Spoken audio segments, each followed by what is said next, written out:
imaginez votre mariage, si c'est raté le jour J, c'est raté pour la vie, quoi.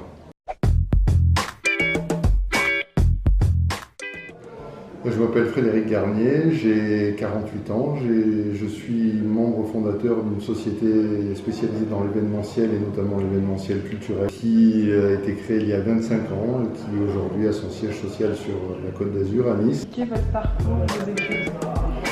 Alors mes études, c'est d'abord un BTS à l'époque qui s'appelait Action commerciale, je crois que ça n'existe plus. Et ensuite j'ai fait une école de commerce par une passerelle et à la sortie de notre école de commerce, avec deux amis qui étaient mes collègues de classe, on a décidé de créer une société.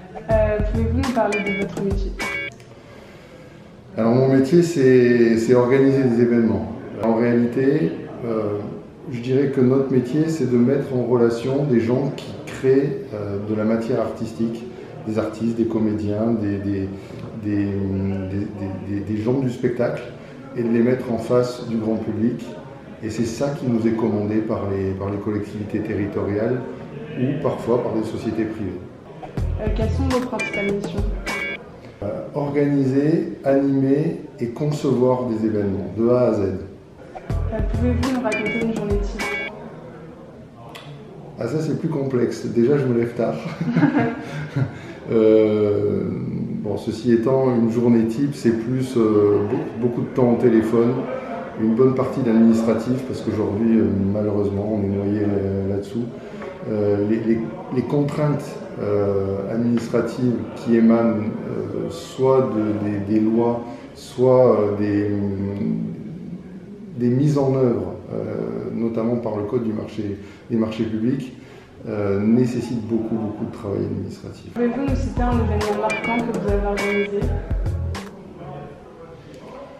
Je parlerai parce que c'est le premier grand événement qu'on a organisé qui s'appelle le Festival du Livre de Nice. C'est un événement qui aujourd'hui réunit 60 000 visiteurs, qui nous fait travailler toute l'année. Quels peuvent être les avantages et les inconvénients de votre métier? Les avantages, c'est qu'on rencontre énormément de monde, qu'on est beaucoup sollicité, on voyage beaucoup aussi. C'est parfois un petit peu strass et paillettes, mais c'est vraiment,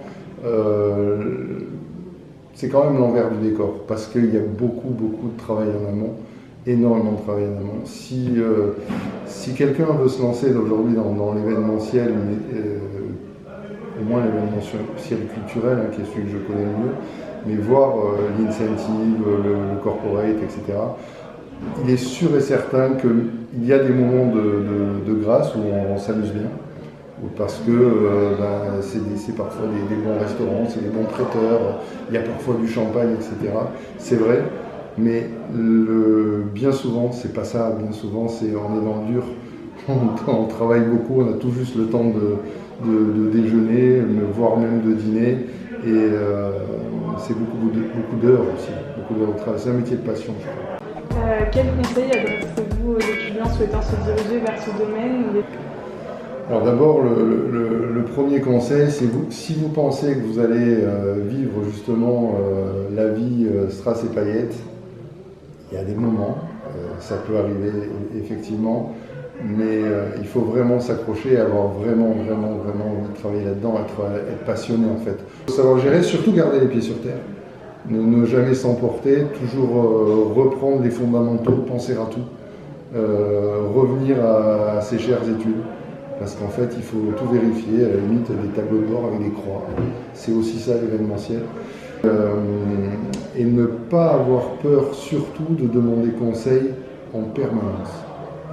Dans nos métiers de la communication événementielle, le plus important c'est le relationnel avec ses clients, avec les gens que l'on fait travailler et qui font que le corps de notre métier, qui crée le contenu, qui apporte du contenu, et évidemment avec le grand public.